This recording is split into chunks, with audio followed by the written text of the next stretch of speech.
Tennessee will have some big name recruits on campus this weekend for their game against South Carolina, and there will be two very important official visitors coming in this weekend that I want to cover, and also three potential flip targets on the defensive line. We're going to talk about all that in this video. Tennessee fans, hit that subscribe button for me. Look at it.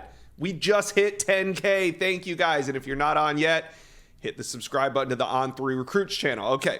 Let's bring on Matt Ray from VolQuest. Matt, big weekend in Knoxville as the Gamecocks come to town, and recruits will be there too. We want to highlight two official visitors. One is two-way athlete Cam McKell. The other is running back Daniel Hill. We'll start with Cam.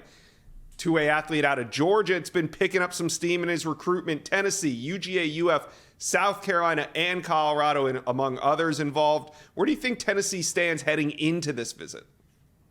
This is an important visit for Tennessee. They've been at or near the top for Cam for a little while now, but other teams continuing to swing really hard there. Feels like Texas A&M's probably the biggest threat to Tennessee right now to me, just in my conversation with him. But you can't rule out the home state, Georgia.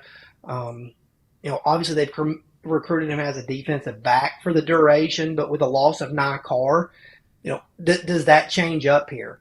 Right. For Cam, I think ultimately he wants to play offense, and that's something that's resonated well with the pitch that he's received from Tennessee. He's a very explosive, raw athlete that can do a lot of things, and you can see that ceiling for him. So this is a big visit for Tennessee. It felt like at one point Cam was probably going to decide sometime in mid to late November. It feels like that timeline's shifting up a little bit, closer to late October, early November. So with that, if you're Tennessee, you've had some staying power in this recruitment, but you've got to knock this visit out of the park. He's seeing all of these schools. I think he'll probably end out the month of October on an official visit at Kentucky right now is the plan. He'll see Texas A&M at some point during the month of October. We'll see if he makes it back to Georgia or if he trips anywhere else. But this is a big visit for the Vols because it might be the last time you get Cam Michael on campus before he makes a commitment decision. So it sounds like maybe on the early side, we could be looking at a decision in like 3 to 4 weeks. Yeah, I think probably so on the early side. I think this recruiting process has picked up to a point for Cam that he's feeling more comfortable in it. He's heard all of the pitches. He's seeing these schools one more time. And as he works through that, he's doing a lot to check everything off of his list that he needs to see before making a commitment. At one point, he was scheduled to come into Tennessee for an official visit the weekend of November 18th, which is the Georgia game. He pushed that up for a reason. And he's trying to fit all these visits in to get this thing done before the end of his senior season, in my opinion. All right. Now, that's one important visit. Now, the other one is almost equally important, and that's Daniel Hill. He's a 4-star running back out of the state of Mississippi. I've seen this one as primarily an Alabama and South Carolina recruiting battle. So, Matt, can Tennessee take a big swing at Hill this weekend and come up with a late steal? That's what it's all about for Tennessee this weekend. You've got Daniel Hill to campus in May, at the end of May for 865 Live, one of their premier recruiting events of the summer, and that kind of laid the foundation. They had worked for months to get him to campus. It just didn't happen in January. It didn't happen in the spring, but you got him there in May, and since that point in May, it has felt like more South Carolina and Alabama, and it still feels that way going into this visit. But he's continued to have good conversation with Tennessee running backs coach Jerry Mack. They have built a strong rapport.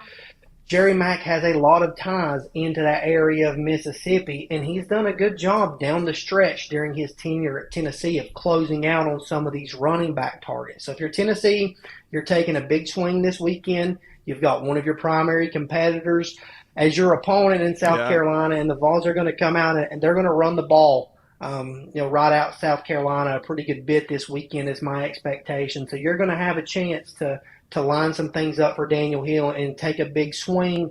But we'll see. Still feels like an uphill battle there right now. Now, what about his decision timeline? Because Daniel Hill, I think there's been 2 delays to his recruitment. I know he was supposed to do something early September, late August. He decided to delay that commitment. Obviously, that has played into Tennessee's hand because if he would have decided back then, the Volunteers wouldn't have been in this one. So what's his timetable for a decision? I haven't heard anything definitive from Daniel on when he wants to make a decision, but I think Hmm. for Tennessee, just in the same as in this instance, you don't get him to campus if he decides any earlier, and the longer this goes, the more you have to like your chances. So ultimately, for the Vols, this thing needs to continue to shake out a little bit more if they're going to have a chance to land Daniel Hill. Yeah, hey, they've hung around. They've hung around in his recruitment. Now they get him on campus for that official visit. We'll see if that order in his top teams kind of changes after this visit to Knoxville. All right, let's talk about the D-line flip targets. I teased at the top. Who are we talking about? Edge Elias Williams, who's committed to Missouri. Defensive lineman Gabrielle Relaford committed to Texas A&M. And defensive lineman Amaris Williams committed to Florida. Now, Tennessee offered Missouri commitment Elias Williams just recently, so they're kind of new to that recruitment. But which of these flip targets do you think the Volunteers have the best shot at flipping? Well, right now for me, it still continues to feel like Amaris Williams. That's one Tennessee's worked pretty hard for some time. He was scheduled to take an official visit to Knoxville in June, but Hmm. ultimately committed to Florida before that. And it felt like the Vols finished as runner-up in that recruitment at that time. They continued to have good dialogue with him. It looked like he might actually make it back to campus last weekend, but that visit didn't happen. Wouldn't rule that visit out completely just yet, as Tennessee's still continuing to have good conversation with him. But then with the other two, I think for Tennessee, it starts with getting them to campus at some point. They Hmm. want to get them there for an unofficial visit and kind of see where things go. But with both of those guys, you have to get them to campus first, in my opinion. You've had Amaris Williams to campus a couple of times. You've still got an official visit in your back pocket if you need to use it down the stretch, which they would obviously like to. But if you can't get him back unofficially before you have to use that official, then you'll just use the official ultimately. But for Amaris Williams, there's been a strong rapport there with Rodney Garner, defensive analyst Lavorne Harbin. I think he likes and sees what Tennessee is selling to him, but he's also got a strong commitment to Florida. Yeah. He saw Florida beat Tennessee in the swamp, and I think he's seen a lot of what Florida has told him come true so far at this point in the season. So he's pretty torn at this point, but ultimately a guy that I do think Tennessee can get back to campus at some point. And if they do, he would be the guy that I think would be the best of these three in terms of flip targets. And then Tennessee offered three new junior college defensive linemen as well that they're working to get to campus. Yeah, Tennessee trying to fill a major need on the defensive line any way they can.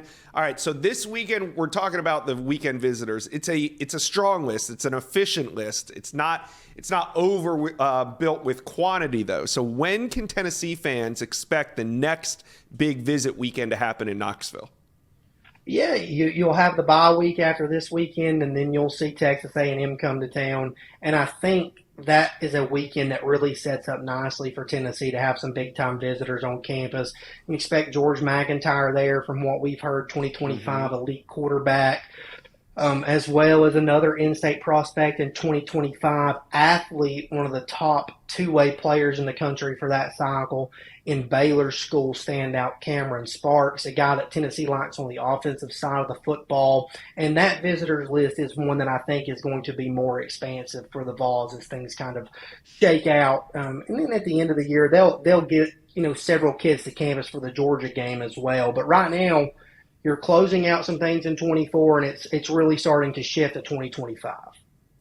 All right, Matt Ray, you guys will have everything covered this weekend of a busy visit weekend with Cam McKell and Daniel Hill coming in for official visits. You guys go check that out all weekend on VolQuest. Matt, thanks for dropping by the Inside Scoop today. Josh, appreciate you. Thank you for watching. If you enjoyed that content, be sure to subscribe to the On3 Recruits channel. We have a new page dedicated only to recruiting. Go ahead and hit that subscribe button right now.